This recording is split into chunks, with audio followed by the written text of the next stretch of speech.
আজকে আমাদের বাঁচতে হবে, এটা আমাদের বাঁচার লড়াই, আমাদের বাঁচার লড়াই। এটা 26 মানে বিজেপির কাছে একদম মরণ প্রাণ, একদম আমাদের এই জয় আনতে হবে, না হলে আমরা হিন্দুরা কিন্তু আমরা বাঁচতে পারবো না। আমাদের বাঁচার তো আর জায়গা নেই, আমাদের তো যাওয়ারও জায়গা নেই। বলছেন যে তাকে খুন করে নেওয়া হোক, মানে তাকে মেরে ফেলা হোক, কি বলবেন এই বিষয়ে? আসলে মমতা ব্যানার্জি বুঝতে পারছে যে 2011 থেকে আজকে 2025, এই যে 14.5 বছর ধরে মমতা ব্যানার্জি যে জেহাদিদেরকে যেভাবে তৈরি করেছে, আজকে তাদের হাতে প্রশাসনকে তুলে দিয়েছে। তো মমতা ব্যানার্জি নিজেকে নিয়ে সংশয় যে উনিও নিশ্চিত সময় আসছে ওনার যে এই জেহাদিদের হাতেই ওনার হয়তো মৃত্যু আছে। আর 2026-এ আরেকটা বিষয় আসছে যে 2026-এ যেভাবে SIR এ নাম বাদ গেছে, এই যে ভুয়ো ডবল এন্ট্রি ট্রিপল এন্ট্রি, তাতে তো মমতা ব্যানার্জি একটা সংশয় ভুগছে, ওনার গদি টলমল। তো উনি কোন দিকটা উনি বুঝতে পারছে না। উনি এদিকে তো জিহাদিদের দ্বারা উনি আক্রান্ত হবে, উনি জিহাদিদের যেভাবে মাথায় তুলেছে, এই জিহাদিদেরকে নামাতে পারবে না মাথা থেকে। ওই জিহাদিদের দ্বারা কিন্তু আক্রান্ত হবে উনি আগে। বাংলাকে বিপত্তারিণী দেবী বিপদ থেকে রক্ষা করবেন, বিপদ বলতে বিরোধী দলকে বোঝাচ্ছে, কি বলবেন এই বিষয়ে? দেখুন, এখন মমতা ব্যানার্জি আজকে হিন্দুদের ধর্ম নিয়ে যেভাবে বিচারিতা করে এসে, আজকে মোথাবাড়ি থেকে আজকে মহেশতলা, যেভাবে হিন্দুদের দেবদেবীর মূর্তি ভাঙা থেকে, তুলসী মঞ্চ ভেঙে দেওয়া থেকে, এই ধরনের হিন্দুদের উপরে যেভাবে সনাতনীদের উপরে আক্রমণ হেনেছেন, এই শুধুমাত্র মমতা ব্যানার্জির প্রশাসনে উনি যেভাবে মুসলিম তোষণ করে গেছে, আজকে সেটা আজকে দেখেছেন 2024-এ আজকে চণ্ডীপাঠ করতে দেওয়া হয়নি দুর্গাপুজোতে। তা এই ধরনের জিনিস আজকে পশ্চিমবঙ্গে কে করলো? আজকে এদেরকে এই সাহসটা কে দিয়েছে?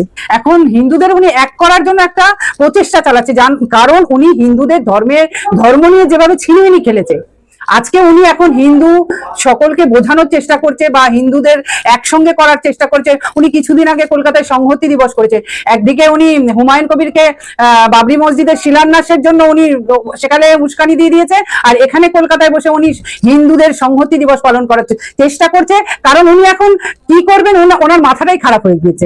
হিন্দু মেরে হিন্দু প্রেম উনি দেখাচ্ছেন হিন্দুদেরকে, আজকে ওনার শেষ রক্ষার জন্য উনি এবার হিন্দুদেরকে দেখাচ্ছেন যে হিন্দুদের ধর্ম নিয়ে উনি খুব চিন্তিত, কোথাও মন্দির বানাচ্ছে, মানে উনি এখন মন্দির নিয়ে ওনার না, উনি হিন্দুরা ওনার কাছ থেকে বিচ্ছিন্ন হয়ে গিয়েছে, হিন্দুরা বিচ্ছিন্ন হয়ে গেছে। ওনার যে মানে চিন্তাটা, আজকে উনি যে নোংরা চিন্তা আজকে হিন্দুদের উপরে যেভাবে উনি ধর্মেতে আঘাত করেছে, সেই সমস্ত বিষয়টা আজকে কিন্তু হিন্দুরা বুঝে গেছে, সমস্ত সনাতনী বুঝে গেছে, আর সমস্ত সনাতনী এক হয়ে গেছে।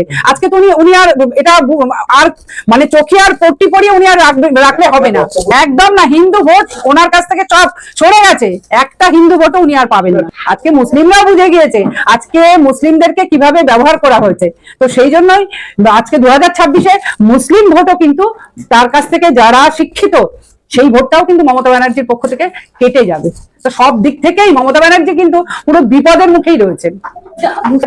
আজকে এই 26-এ আমাদের এই বিজেপির যে হিন্দুদের বাঁচানোর জন্য লড়াই, কারণ এই মমতা ব্যানার্জি আজকে একদিকে যেমন জিন্না তৈরি করে ফেলেছে, একদিকে সুরাবর্দী তৈরি করে ফেলেছে। এই যে জিন্না সুরাবর্দী, আজকে 1946-এর ঘটনা কিন্তু আমাদেরকে আবারও মনে করিয়ে দিচ্ছে যে 1946-এ আজকে হিন্দুদের উপরে কি ধরনের আক্রমণ এই জিন্নার নেতৃত্বে আর সুরাবর্দীর নেতৃত্বে হয়েছিল। সেই সুরাবর্দীর আর জিন্না কিন্তু পশ্চিমবঙ্গে এই মমতা ব্যানার্জি তৈরি করে ফেলেছে।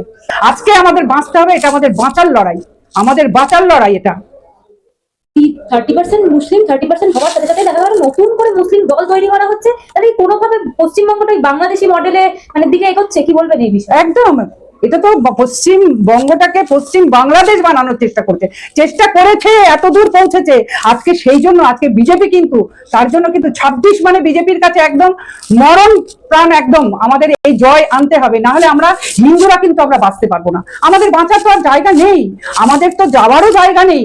কারণ আমাদের শ্যামাপ্রসাদ মুখার্জি আজকে আমাদের হিন্দুদের জন্য এই যে বাসস্থান আজকে ছিনিয়ে এনেছিল, আজকে সেই বাসস্থানকে আমাদের রক্ষা করবার জন্য এবার আমাদের হিন্দুদেরকেই একদম মরণ প্রাণ লড়াই দিয়ে ছিনিয়ে আনতে হবে। নাহলে আমরা হিন্দুরা আজকে আমাদের জীবন একরকম গেছে, বলুন আমাদের পরবর্তী জেনারেশন তারা কিন্তু খুবই বিপদের মুখে। তাদেরকে কিন্তু তাদের যদি আমরা সুরক্ষিত রাখতে চাই আর এই হায়নার মুখ থেকে আমরা যদি রক্ষা করতে চাই, তাহলে কিন্তু আমাদেরকে কিন্তু আজকে যেমন আমরা মাঠে ময়দানে নেমেছি বিজেপি, আজকে একদম আমরা এই 2026 আমরা লড়াই করে এই মুখ্যমন্ত্রী নবান্নের 14 তলা থেকে ওনাকে আজকে আমরা নিচে নামাবো।